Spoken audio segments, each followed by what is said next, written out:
Las familias son parte importante de la mejora de una persona que cae en una adicción. Nuestra invitada conoce muy bien las familias que acompañan este proceso de cambio.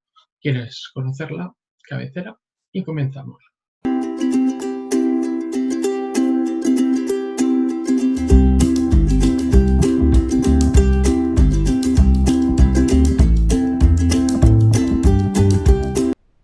Pues en los diálogos de hoy tenemos una parte importante también del tratamiento. Yo cuando fui a Patín, uno de los pilares que también tocaban mucho era el de la familia y el apoyo a las familias, porque al final hay también que cuidar a aquellas personas que nos cuidan. Entonces hoy nos acompaña Lucila Chust, que era en aquel momento la terapeuta del grupo de familias. Bienvenida. Muchas gracias, Rafa. Gracias por invitarme.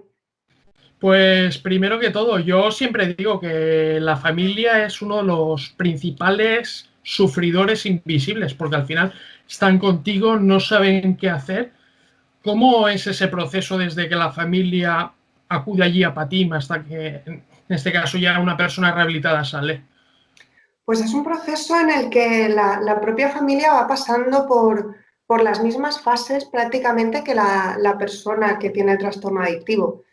Porque la familia al inicio tiene las mismas dificultades de darse cuenta de la existencia de este problema, de comprender cuál es la enfermedad, ¿no? En este caso, ¿no? Y cómo funcionan todos los factores que ayudan después a la persona a rehabilitarse o a completar ese proceso.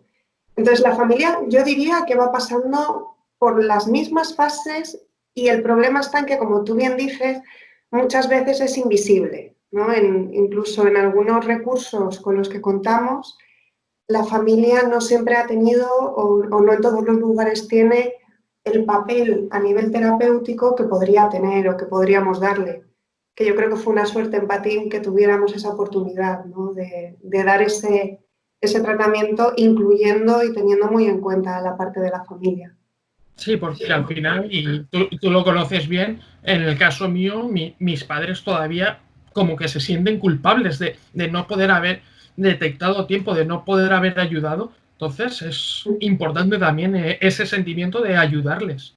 Claro, de hecho, el tema de la culpabilidad es importantísimo, sobre todo al principio, ¿no? En esos primeros momentos, cuando aterrizan descubren el problema, el primer pensamiento suele ser ¿qué he hecho yo mal?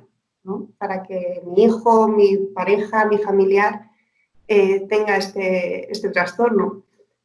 Claro, al principio no entienden que es un trastorno y una de las formas de intervención más importantes es que comprendan ante qué estamos y que no es una decisión que ha tomado la persona, sino una enfermedad, un trastorno. Sí, tú en eso siempre hacías mucho hincapié. Yo no accedio casi a los grupos de familia, pero sí que sé que hacías mucho hincapié en eso, que al final las personas que tienen la adicción al juego son enfermas, y no como la sociedad los trata como viciosos. Yo creo que es uno de los estigmas que debemos intentar cambiar, y por eso un poco el visibilizar el problema para realmente intentar cambiar ese chip.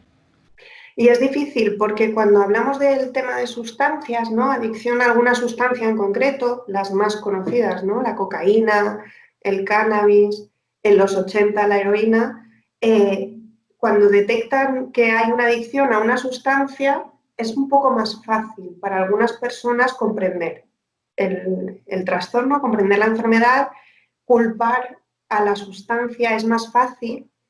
Y cuando hablamos de adicciones sin sustancia, como es el juego patológico, como son algunas adicciones tecnológicas, a veces a la gente le cuesta más comprender de qué estamos hablando porque no hay una sustancia detrás que ellos lo tienen mucho más identificado y lo tienen mucho más claro, ¿no?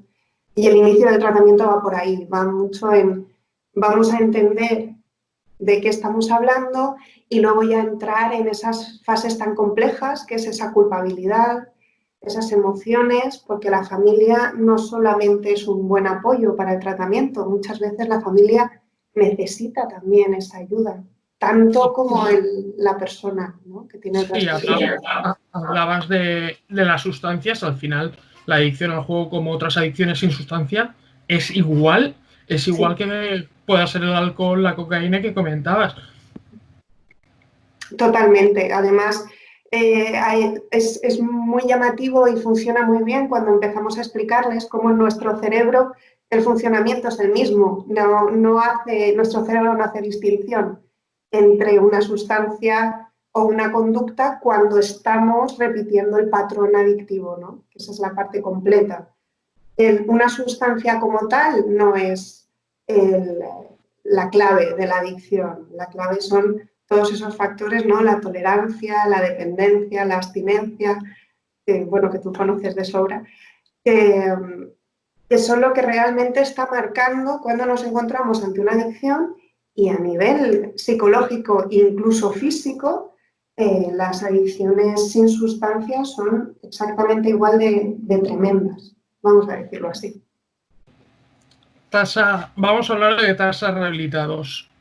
Yo creo, por lo que he estado, por mi experiencia allí en Patim y demás, que aquellas personas que sí que han tenido un acompañamiento de la familia, como fue mi caso, han tenido una mayor tasa de rehabilitación que las que no. ¿Opinas lo mismo? Opino lo mismo y además en mi experiencia clínica es muy llamativo como la implicación de la familia en el proceso es un factor de éxito tremendo, pero además es que los estudios internacionales lo ven, se ve por todas partes, ¿no? El cómo implicar a la familia y no solamente pues eso, el darles unas pautas, unas estrategias, enseñar a la familia a acompañar, es un factor de protección y un factor de éxito del tratamiento muy importante. Y hablando, siguiendo con este tema de las familias, por desgracia estamos viendo los números, que cada vez el perfil del jugador es más joven. Yo cuando llegué a Platin prácticamente era el único de apuestas online y ahora prácticamente es lo habitual. ¿Cómo, si tuvieras ante sí, delante una madre que cree que tiene el hijo está teniendo problemas, cómo ves, qué consejo le darías para que estuviera más pendiente y de decir, ostras, mi hijo puede tener un problema? Vale, bueno, hay algunas pistas, siempre hay algunas pistas de cuando nos estamos encontrando ante una adicción y un problema real. De todas maneras, yo a una madre que tiene un hijo que apuesta sobre todo a edades tempranas, porque sabemos que aunque la ley dice que un menor de edad no puede apostar, esto es completamente falso. Yo directamente intentaría enseñar a los más jóvenes qué es realmente esto de las apuestas, ¿no? Porque sí, cuando ya se desarrolla el problema vamos a tener, como decíamos, estas señales, pues problemas de desaparición de dinero, de objetos en casa, incluso movimientos, claro, cada vez es un poco más sutil esto. El perfil clásico de jugador empeñaba muchos objetos, ¿no? Por esto que conocemos de esa intención de recuperar las pérdidas sin ser descubierto. ¿Qué ocurre? Que los chicos jóvenes tienen otras estrategias. Tenemos un PayPal, hay movimientos mucho más sutiles que a veces a los padres se les escapan. Entonces, vamos a tener que encontrar las claves también mucho en el comportamiento del joven. El juego puede empezar como algo muy social y lo que tiene la adicción es que te aísla siempre, o casi siempre, yo diría siempre, ¿no? Entonces, ¿cómo va cambiando el patrón? Va pasando a un aislamiento, más irritabilidad, se ocultan más cosas con el fin de que no se descubra en la conducta de juego, se generaliza, ¿no? Esto de ocultar. Al final es una bola de nieve. Entonces, hay pequeñas pistas que les van a ayudar. Antes de que esto ocurra, educar en que las apuestas nunca dan dinero. Es una falacia, ¿no? Que nos han contado todo este tiempo, pero el juego de azar, puedes llamarlo juego por entretenimiento, azar por el factor azaroso, pero lo que está claro es aquello que se decía en las películas antiguas, que la banca siempre gana. Sí, cuando hablas tú de la banca siempre gana, yo tengo un vídeo que aprovecho y pongo el enlace en el que explico la esperanza matemática, que Ujú. sobre todo Javi, que de allí del grupo de pacientes o de usuarios. Yo cuando dejé de jugar, yo que soy una persona de mucho de matemáticas, cuando se me ponía en la cabecita por jugar, al final era la esperanza matemática, hacía los cálculos y me daba cuenta que al final las empresas están hechas para ganar dinero y las del juego van a ser lo mismo en este caso. Y hablando de jóvenes, que estábamos hablando de jóvenes, a mí me preocupa porque este confinamiento ha habido un repunte, sobre todo en el póker online, en las slots online. A mí me preocupa. El otro día fui muy crítico con el ministro Garzón porque hablaba de que se había reducido el número de apuestas. Claro, si no hay deporte, ¿cómo van a haber apuestas deportivas? Pero sí que han habido un repunte, como decía, de tanto del póker como de la ruleta online. ¿Tú lo ves así como psicóloga o por el contrario crees que ha bajado el número? No solo no ha bajado, lo que hace una adicción, no, si no está tratada, no es reducir. En todo caso, es cambiar de lugar. Va a cambiar, va a moverse, pero no desaparece por sí misma. No podemos. Y en el caso del juego, lamentablemente, estamos hablando de una cantidad y de un porcentaje de adicción mucho mayor del que quieren indicar. O sea, no estamos hablando de un montón de gente que juega por diversión. Eso no da tanto dinero. Sí, no, a mí muchos me han tachado de populista, pero al final pongo los datos encima de la mesa. El último informe de la Dirección General del Juego decía que había 400.000 casos de ludopatía en España en 2018 y han habido 250.000 de coronavirus. Porque uno es mediático y otro no.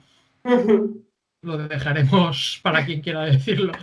Pero vayamos, ya que hablábamos de regulación y demás, imagínate por un momento que te dieran la opción de legislar sobre materia de juego, ojalá, por mi parte. ¿Cuál sería tu primera medida en esta materia? A ver, yo si me pongo muy idealista, sabes, yo creo que lo sabes bien, que no sería suave con la legislación. Si me pongo en plan pragmático, yo echaría atrás la legislación de 2011. O sea, cuando se liberó el mercado online de apuestas, cuando pasamos del vacío legal a la permisividad absoluta con unos beneficios fiscales y empresariales tremendos a las empresas de juego. Yo esto lo modificaría de raíz y prohibiría absolutamente la publicidad de juego de azar. No puede ser que tengamos en la televisión un control, por ejemplo, de conductas adictivas como el tabaco u otras sustancias y de repente el juego en mitad de un partido de tenis o de golf. Yo ya no sé hasta dónde abarca, ¿no? Pero en cualquier horario, en cualquier cadena tienes un anuncio.